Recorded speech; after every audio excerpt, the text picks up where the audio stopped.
अस्सलामुअलैकुम मुंहिंजा यूट्यूब जा साथियो, उमेद तव्हां ख़ुशि ऐं बाश हूंदो, मज़े में हूंदो। साथियो, अॼु हिन ॿ किताब ऐं ॿारनि जे लाइ किताब ॾियण जो मक़सदु, अॼु 2 अप्रैल आहे, ॿारनि जे किताबनि पढ़ण जो आलमी ॾींहुं आहे। ॿारनि जो आलमी ॾींहुं आहे किताबनि जो, वर्ल्ड चिल्ड्रेन्स बुक्स डे। सो साथियो, उन हिसाब सां 2 किताब ॾियां थो। साथियो, अॼुकल्ह नौजवान असांजो भटकंदो वञे पियो, नंढिड़ो ॿार या वॾो, जंहिंखे ॾिसो टच सेट आहे, जंहिंखे ॾिसो एंड्रॉइड सेट आहे। जीअं तव्हां ॿुहाराणी में वेंदव त ॿुहाराणी में बि हिकु हथु जेका हथ में मोबाइल सेट हूंदो त ॿिए हथ में वरी वॾे खे हथु ॾींदो त ॾिसंदो बि कोन त वॾो बुज़ुर्ग आहे, नंढो आहे, हिकु जेतिरो आहे उनखे पेरे पे मिलणो आहे, न मिलणो आहे, पर अखि मोबाइल में कढंदो कोन ऐं हुन सां मिलंदो। असांजो नौजवान छा सबक़ु सिखंदो? हिन मीडिया में असांजो नौजवान बीमार थी वियो आहे, ज़हनी बीमार, न जिस्मानी तौरु बीमार लॻो पियो आहे, सॼो ॾींहुं कंध हेठि मोबाइल में लॻो पियो आहे। उनखे का ख़बर कोन्हे का त कीअं जहान सां मुंहुं ॾियणो आहे, कीअं हलणो आहे, का ॾस पत अतो पतो कोन्हे। को असांजा दुश्मन असां पाण आहियूं, हू न आहिनि। छो त असां अरेंज किथां कंदा आहियूं, असां हुनखे ॾींदासीं अरेंज करे। सो ॿारनि जा जेको आहे सो प्रोवाइडर असां, उहो पाण न आहिनि, उहो असां किथां आणींदा, असां हुनखे जॾहिं प्रोवाइड करे था ॾियूं। सो चवण जो मतिलबु आहे, जेतिरो असां पाण कंट्रोल कंदासीं करे सघंदासीं।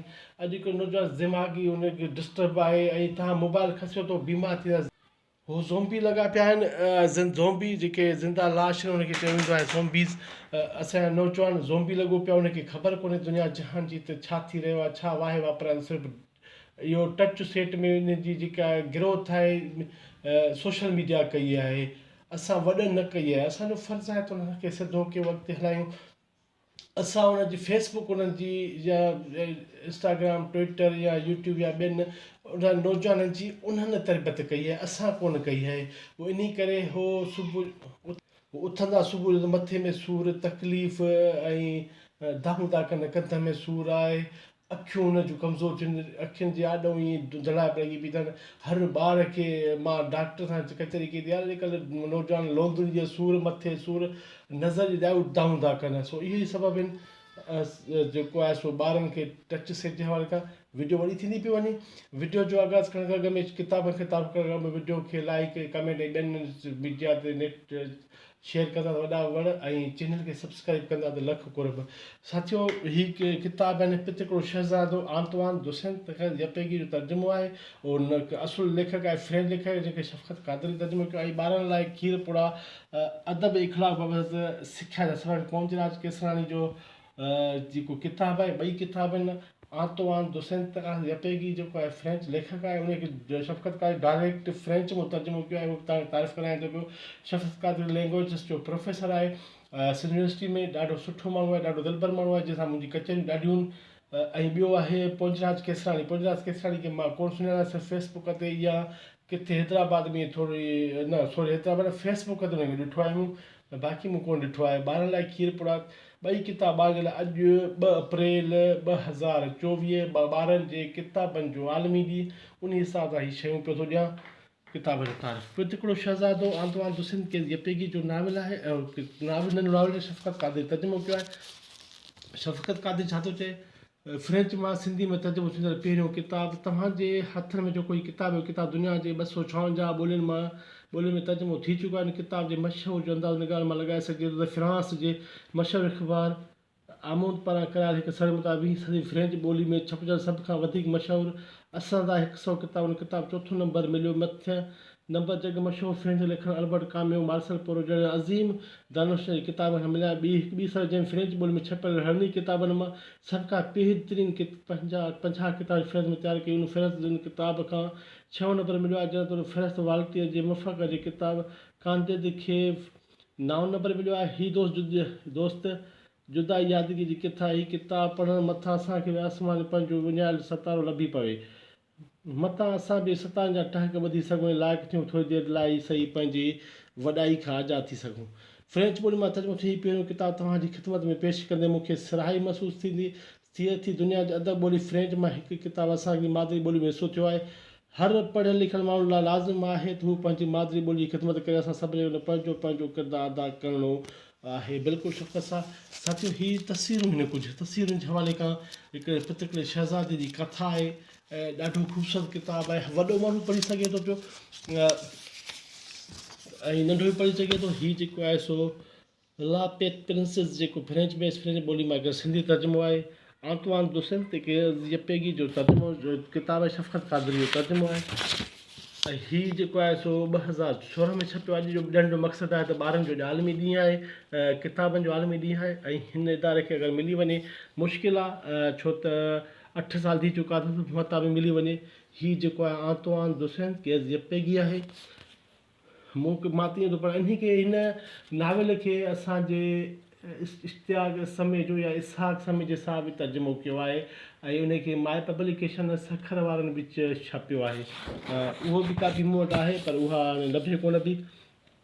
हीअ किताब वॾा बालक शख़्स जे नाले कंदा मां पितकड़े खां माफ़ी थो वठां। पितकड़े माफ़ी थो उन लाइ मूं वटि हिकु संजीदा बहानो आहे, हिकु वॾो सॼी दुनिया में सभ खां बहितरीनु दोस्त आहे। मूं वटि हिकु ॿियो बहानो बि आहे, हू वॾो सभु कुझु सम्झी सघे थो। ॿारनि जी किताब बि मूं वटि हिकु टियों बहानो बि आहे, हू वॾा फ्रांस में रहे थो, हू बुखियो आहे, हिन खे सी बि सताए थो, हिन खे हथ जी ज़रूरत आहे। जेकॾहिं हीअ बहाना खुट लॻनि त पोइ मां हीअ किताब ॿार नाले कयो जेको वॾो कुझु वक़्तु अॻु में हो सभई वॾा शुरू में ॿार ई हुआ पर के थोरा वॾा उहा ॻाल्हि यादि रखंदा आहिनि। सो मां पंहिंजी अर्पणा चिक सुधारियां थो, अर्पणा जी चुक सुधारियां थो। लियोन वर्त जे नां जेको हिकु पितकड़ो छोकिरो हो।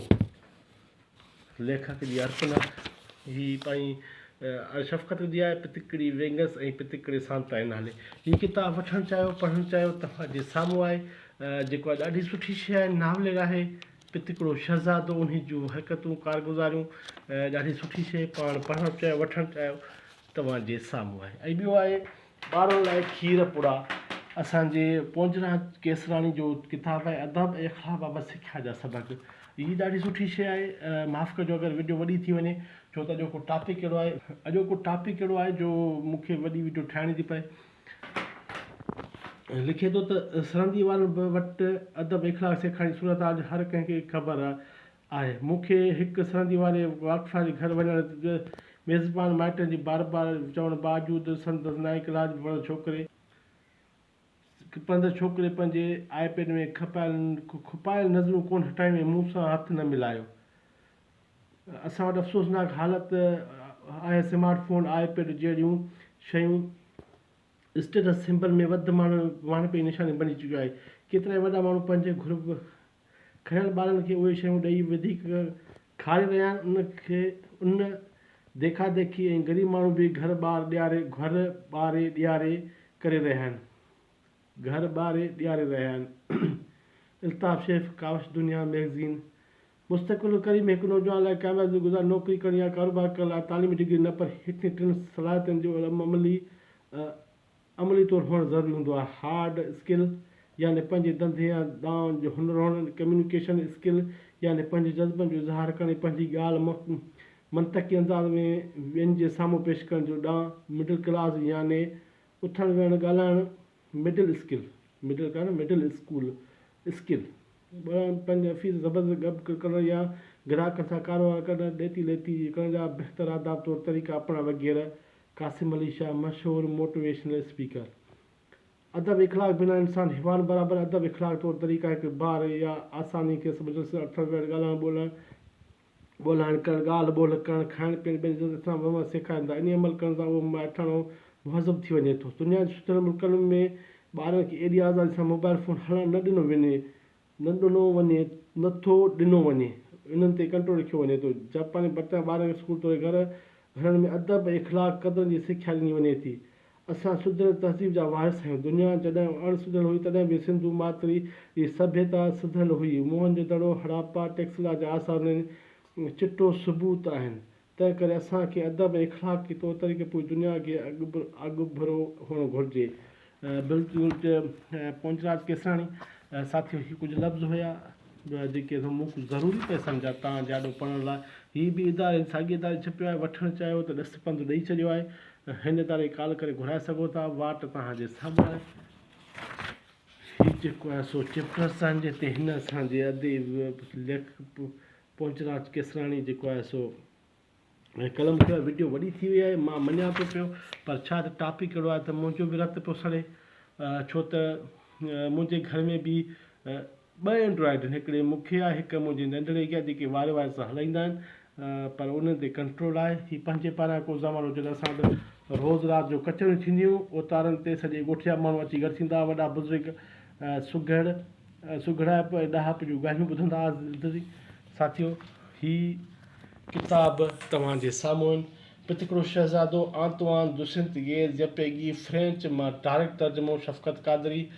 ॿारनि लाइ खीर पुड़ा, अदब इखड़ा बाबति सिख्या जा सबक, पोंजराज केसराणी जो किताब वठणु चाहियो, पढ़णु चाहियो, वाट ॾेई छॾी आहे, ॾस पंधु ॾेई छॾियो आहे। वेंदे वेंदे वीडियो वॾी थी वई आहे, पर पोइ बि अर्ज़ो नंढो, वीडियो खे लाइक, चैनल खे सब्सक्राइब ऐं कमेंट ऐं ॿियनि सोशल प्लेटफॉर्म ते वंड कंदा त थी सघे को लाभ हासिलु करे वठे। न त तव्हां ॾे बि ख़ैरु, मूं ॾे बि ख़ैरु। किताब तव्हांजे साम्हूं।